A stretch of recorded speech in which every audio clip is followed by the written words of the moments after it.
চট্টগ্রামের মিরসরাইয়ে LPG cylinder বাহী একটি গাড়ি উল্টে ঢাকা চট্টগ্রাম মহাসড়কের অন্তত 10 কিলোমিটার এলাকায় যানজটের সৃষ্টি হয়েছে। সোমবার সকাল 7:30টার দিকে ঢাকা চট্টগ্রাম মহাসড়কের চট্টগ্রামমুখী লেনে এই যানজট তৈরি হয়।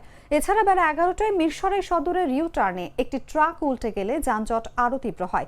এতে ব্যস্ত সময়ে হাজারো যাত্রী চরম দুর্ভোগে পড়েছেন। সড়কে আটকা পড়েছে হাজার হাজার গাড়ি। স্থানীয়রা জানান, গাড়িটি নিয়ন্ত্রণ হারিয়ে চট্টগ্রামমুখী লেনে উল্টে গেলে রাস্তা ব্লক হয়ে পড়ে। এতে দ্রুত মহাসড়কের দুদিকে গাড়ির দীর্ঘ লাইন তৈরি হয়। বিশেষ করে চট্টগ্রামমুখী লেনে অন্তত 10 কিলোমিটার এলাকা জুড়ে সৃষ্টি হয় তীব্র যানজট। যাত্রীরা ঘন্টার পর ঘন্টা আটকে পড়েন মহাসড়কে। এ সময় নিজামপুর থেকে মিঠাছড়া পর্যন্ত যানজট দেখা দেয়।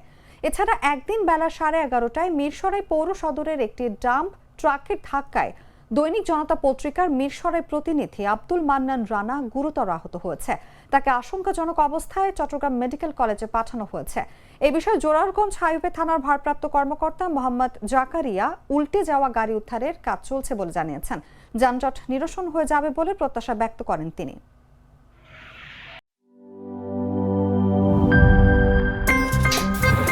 আমার একটা স্মার্ট সিদ্ধান্তে 25% গ্যাসের খরচ কমেছে। ভাবছেন কিভাবে? সাধারণ গ্যাস স্টোভ বদলে আমি এনেছি আরএফএল গ্যাস স্টোভ। এর সাইন্টিফিক নজল ও ব্রাস বার্নার ক্যাপ সমানভাবে তাপ ছড়িয়ে রান্না করে দ্রুত।